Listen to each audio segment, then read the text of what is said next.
Hello, এই তুই গেছো কমে? এই তোরা রাইত বরিয়া যে কাল রাইতে মোটে কলি যাব মোরে 500 টাকা দেন, মোরা বন ভাত খামো। তা মুই কইলাম যে মোটে এখন টাকা নাই, তোরা একদিন পরে খা। তা ভালো কথা। তাই তোরা যে বন ভাত খাবি, তা হ্যাঁ, ওই কয়জনে মিলে খাইছো? 12 জনে। আহা, ওই হয় হয়, ওই শামসুল্লার বোর ছাগল খাইছো কা? হায়, ছাগল খাইয়া সেই ছাগলের ঘরের মধ্যে কুত্তো বাইন্দা থুইছ। মাতারি বেন্যা কালা বেন্যার সময় ছাগল বাড়ি করতে যাই, দেখে ছাগল লাগিয়েছে কুত্তা। এখন তো সবাইরে বলান দিয়া কয় কয় দেখেন গাইবি ঘটনা ঘটছে।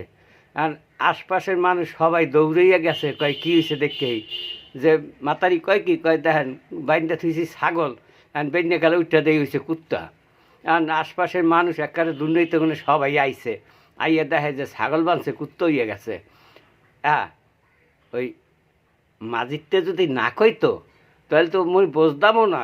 মাঝিরটা আমার কানে কানে কয় কি দুদু অকলম ছাগল বাঁধছে কুত্তা হয় নাই, ওই আপনার পোলায় রাইতে ছাগল নেছে আর হেনে কুত্তা বাইন্দা থুয়ে গেছে।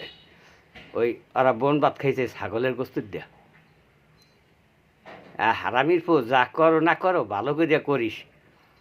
ওই ছাগলের জরিফেনা দিস, ওই মাতারি গরিব মানুষ। ওই ছাগলের কয়টা দিবি? ও গেছে আরে ব্যস্তানের ছেলে, 12,000 টাকা দাম হয়েছে। তোরা 14,000 টাকা জরিফেনা দিবি।